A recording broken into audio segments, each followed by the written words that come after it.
is NBC Palm Springs. Good evening, and thank you for joining us. I'm Sarah Sanchez. And I'm Gino Lamont. We'll start tonight with the latest COVID-19 numbers from Riverside County and the entire Coachella Valley. 244 new cases reported countywide, 45 here in the desert.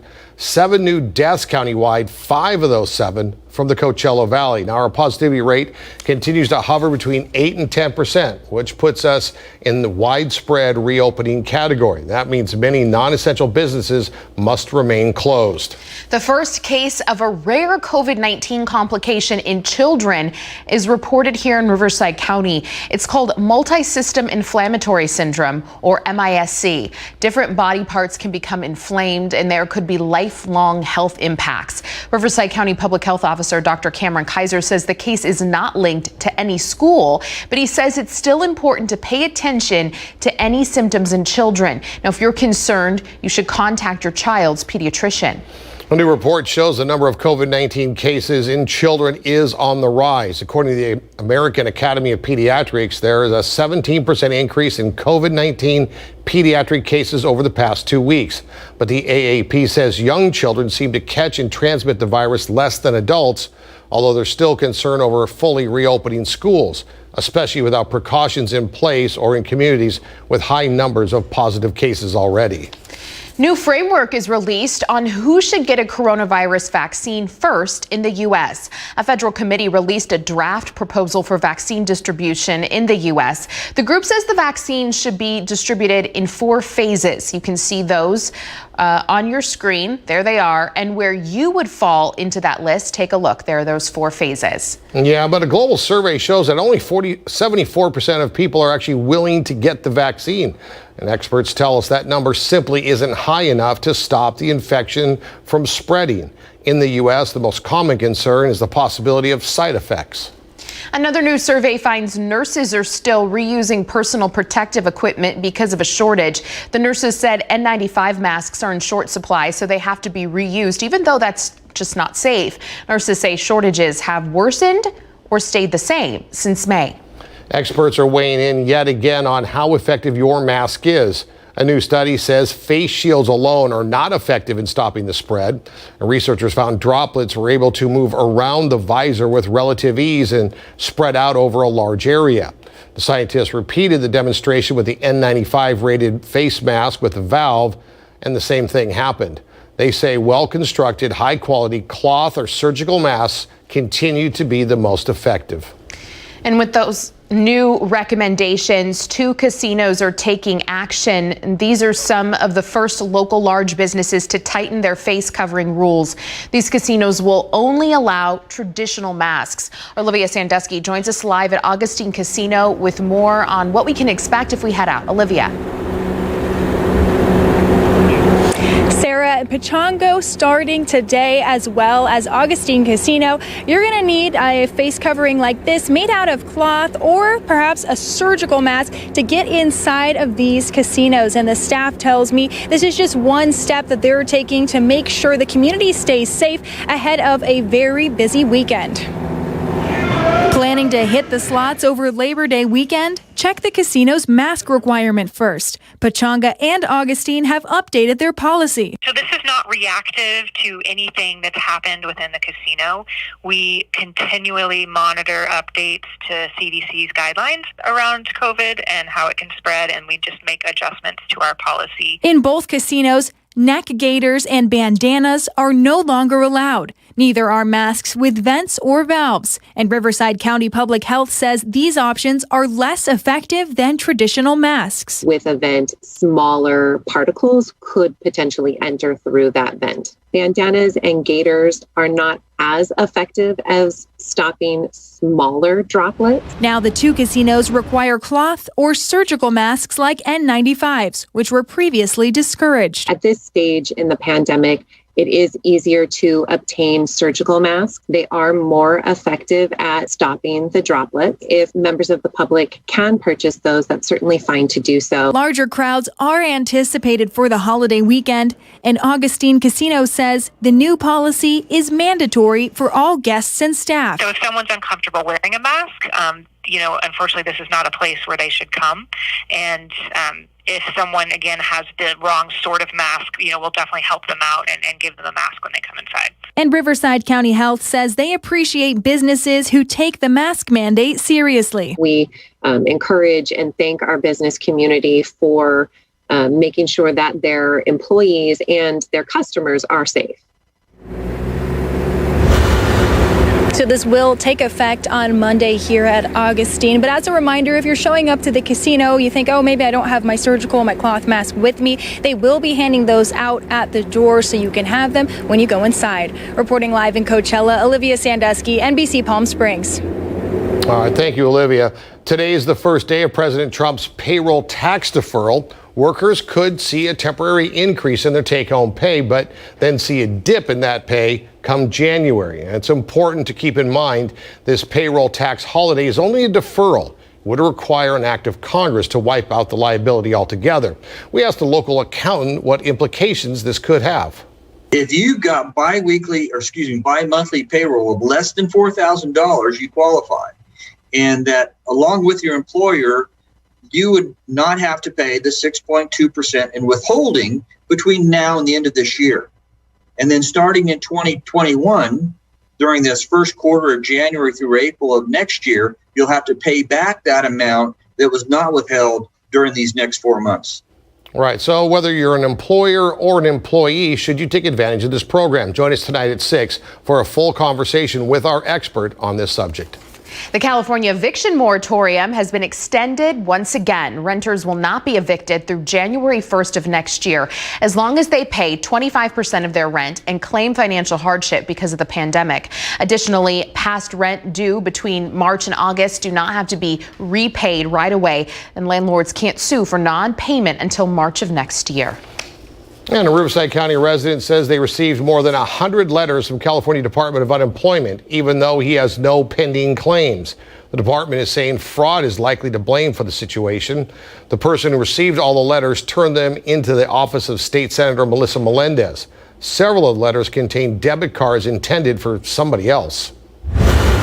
Palm Springs will now allow restaurants to expand into the streets. Starting Thursday, Palm Canyon will be closed between Baristo and Tockwitz. Then on Friday, restaurants can begin utilizing Palm Canyon for outdoor dining. You can see on this map which areas will be closed and where the alternate driving routes are. It's pretty similar to Village Fest on Thursdays. The city also says hundreds of free covered parking spaces are available in 2 garages. Meanwhile, in the Mid-Valley, River Shopping Mall in Rancho Mirage is offering short-term leases with outdoor space for business. They want to help those who want to expand operations outdoors but are currently unable to do so. The Riverside County Board of Supervisors approves a new committee to look at ways for government workers to permanently work from home. The supervisors say the county would save money from not having to rent out office spaces. This could also reduce some traffic and increase quality of life for those employees.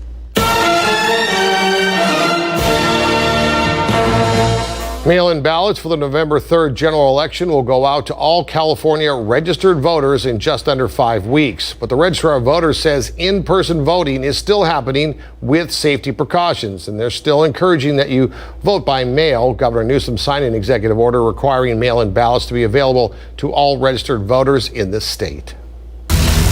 Coronavirus coverage brought to you by East Valley COVID-19 testing site, serving residents of eastern Coachella Valley. All right, time to check in with Chief Meteorologist Mike Everett for a check of that AccuWeather forecast. Mike. Gino, it's been a very nice respite from the heat. In fact, this weekend was relatively pleasant. Temperatures below average. That is about to change. We are tracking a massive ridge of high pressure. We were talking about this yesterday. It's going to take over the entire Southwest. So look, when I push the magic button here, boom, nothing but color as far as the eye can see here. This is all some form of an excessive heat watch that will more than likely be upgraded to an excessive heat warning tomorrow.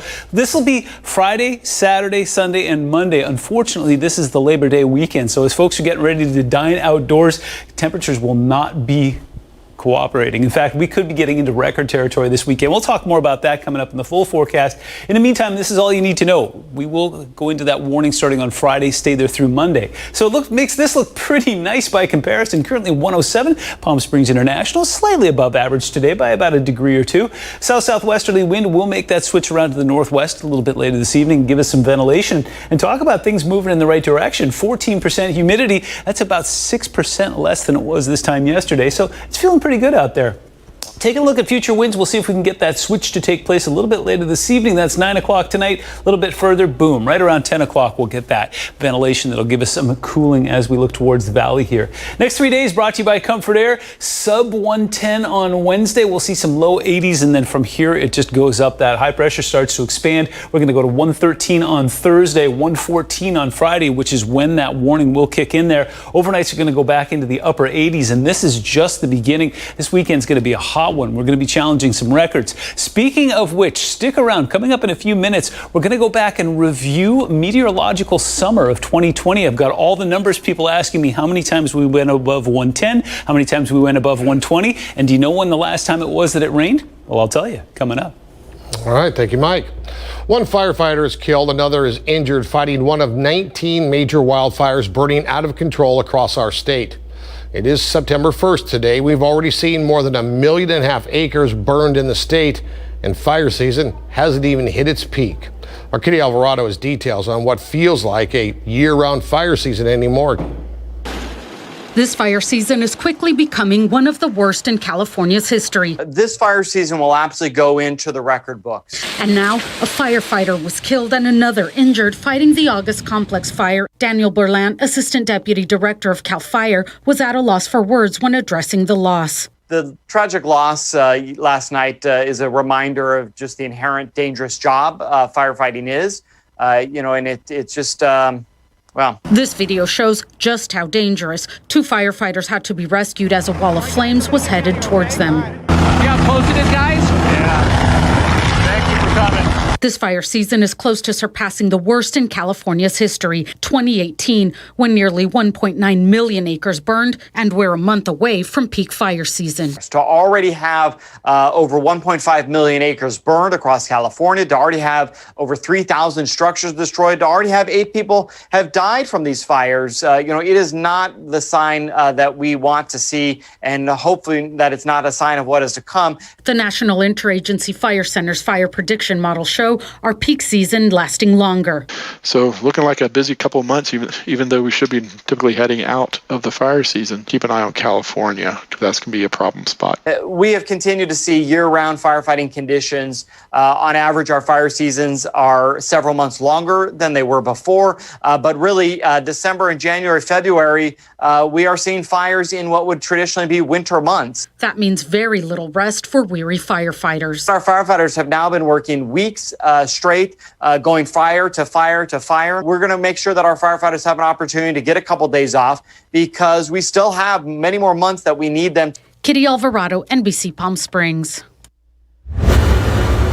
Let's take a look now at the progress crews are making on the fires in Northern California. Now, remember, these fires were started a couple weeks ago after multiple lightning strikes in the area, and they spread quickly because of hot and dry weather. The SCU and LNU lightning complex fires are both around 70% contained, and combined, they've burned about 765,000 acres. The CZU lightning complex fire is 43% contained. It has burned over 85,000 acres. Yeah, and utility companies in the area are making some progress. We can see new temporary water tanks arriving to get water into those mountain communities. Those tanks should be operating in the next week, but some customers may have to wait even longer for fresh water. After their filtration systems were destroyed by the fire, and without water, they can't return home even if the evacuation order is lifted. Coming up after the break, President Trump visits Kenosha, Wisconsin today. The mayor there pleading with the president for him not to come while the country still sees unrest and protests.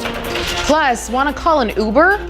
Come the end of this month, well, a new feature is requiring you send in a selfie before you get in the car. We'll explain why. When we welcome our West Coast viewers tonight, the president in Kenosha and fact versus fiction. Do Democratic-led cities really have more crime? Also, pilots over LA saw something strange at 3,000 feet yesterday. Someone in a jetpack, but who? Those stories and more ahead on NBC Nightly News.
Black Lives Matter protesters were out in Los Angeles last night after a sheriff's deputy shot and killed a black man. Officials say deputies were trying to stop an unidentified man for code violations relating to the bike he was on.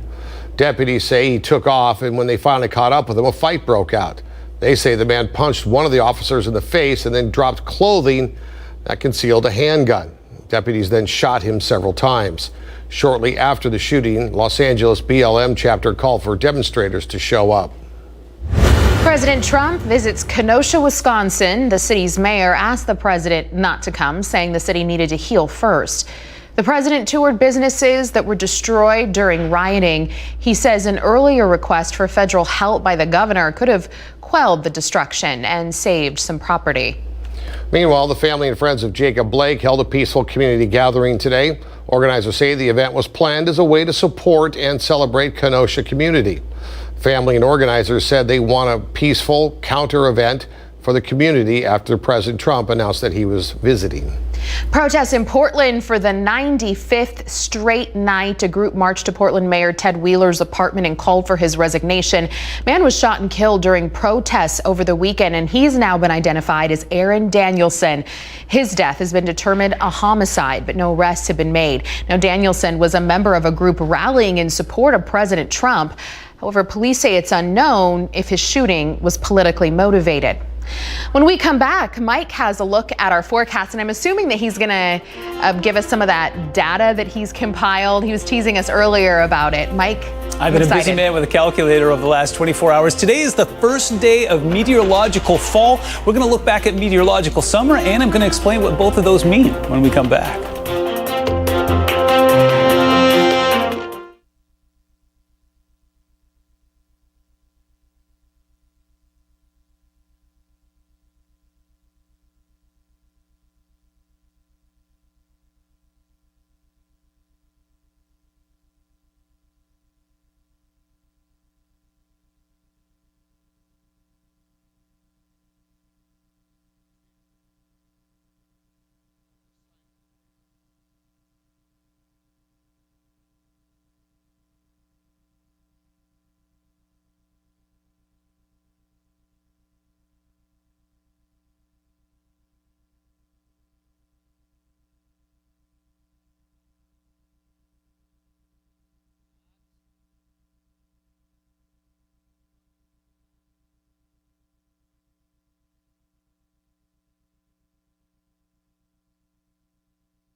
Welcome back. Another gorgeous live look. This one courtesy of our Agua Caliente Casino Cam, 16 stories high above Rancho Mirage, California. One of the things that you notice today, even as we look off towards the northern end of the valley here, less humidity today. In fact, you could see it. It was really thick yesterday. We got those numbers down by about 5% today, so things moving in the right direction there. Plenty of blue sky, no cumulus whatsoever over top of the mountains. Remember this time yesterday, we were tracking that massive cloud that was bubbling up right over top of La Quinta. Didn't bring us any rain, which reminds me, we got some stuff to talk about. I'm going to do something a little bit different today. As I mentioned earlier, today is the first day of meteorological fall. I'll explain that in a moment. First, let's talk about what we saw. Temperatures 108 today, sub 110, still 4 degrees above average. It's still possible to be 121 degrees today. We did that back in 1950. And the overnights, because that air dried so efficiently last night, we got ourselves into the upper 70s. That's just 2 degrees above average. Not bad there. Now, here's what we're looking at as we go into the weekend. That expanding ridge of high pressure is going to heat up the entire southwest. In fact, we're going to be under watches and warnings, as I mentioned earlier, Friday, Saturday, Sunday, and Monday. So will we be in record territory? Yeah, you bet we will. In Palm Springs, we're forecasted to be 118 both Saturday and Sunday. Well, as you can clearly see, that's well above record territory on both days there as well. Thermal's going to cook as well. 118 on Saturday becomes 117 on Sunday. Both of those records are 115 going back to 2008 and 2018. So yeah, it looks like it's going to be a record breaker here in the Coachella Valley. While we are at it, going back to meteorological summer, which again I'll explain in just a moment, it runs from June 1st to August 31st. We crossed 52 times out of those 90 days. We crossed 123 times. Number of days that broke records during the daytime were 6, and the hottest day was July 31st when we hit 122 degrees. That's just 1 degree shy of our all-time high of 123. So meteorological summer, what's up with that? Well, basically, to figure out things like the Department of Agriculture needs something consistent. Well, astronomical seasons are inconsistent because they're based on our rotation around the sun. It takes us 365 and a quarter days to go around the sun. That's why we have a leap year every 4 years. And that can make seasons. You notice how some days March 21st is the beginning of spring. Sometimes it's March 22nd. Well, seasons can vary from 89 to 93 days. So the powers that be got together and said, look, for meteorological purposes, it's June, July, and August. Fall, of course, will be September, October, November. Winter will be December, January, February. You get the idea. Big question is, when is the last time it rained? Well, it's been a while. On June 5th, we got a trace amount. The last measurable rain that we got was April 11th when we got a whopping 1/100th of an inch. But the days prior to that, April 6th through 11th, we actually had 4 or 5 days in a row where it rained that gave us 1.09. So to answer the big question, it's been 142 days since we got any measurable rain. Looking at that in the big picture, well, we did very well in the beginning of the year. So we're at about 3.6 for the year. That actually puts us 9/100ths of an inch ahead of the curve so far. This time last year we were at 6.3, but that's because we had that Valentine's Day storm. If you didn't like any of those numbers, here's one for you. It's 21 days until the beginning of astronomical fall. If you missed all those numbers, you want to see them again, just go to my Facebook page. They're all posted there. Yeah, I've got a Facebook page because I'm kind of a big deal. Your Comfort Air 7-day forecast shows heat headed our way. We go above 110 on Thursday. We've got that watch in place Friday through Monday. It's Labor Day on Monday. And you can't wear white starting Tuesday.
Uber says it will soon require some riders to take mask selfies. Since May, drivers have had to take selfies to verify that they're wearing a mask before picking up riders. But now Uber says passengers who have previously been reported must now take a selfie for mask verification. If a passenger's ride goes smoothly, they will not have to take a selfie next time. For both drivers and riders, repeated violations of not wearing masks could lead to deactivation. Video conferencing company Zoom reports that its revenue more than quadrupled from April to June in a surprise to absolutely no one. Its profit was also up more than 3,000% from this time last year when nobody had ever heard of Zoom. Many businesses are paying for Zoom so they can have corporate meeting options while people work from home. Zoom is also being used for social hangouts, and obviously all the kids are doing their schooling online on Zoom. Back after the break.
All right, that's going to do it for us. Now, coming up next is Nightly News. We'll be back here, of course, at 6 o'clock with all your local news, sports, and weather. Sarah, big surprise with Mike's weather numbers there? No, I'm more surprised that he has a Facebook. That was a shocker. I mean, he is a really big deal. He is, but we would assume they would have taken it away from him by now, but apparently that's not the case. So if you'd like to see more of Mike's in-depth breakdown of how many hot days we've had in a row, head over to Mike His Everett's Facebook page. It's exclusive. That's right. Very few people have one. That's going to do it for us. We'll see you back here at 6.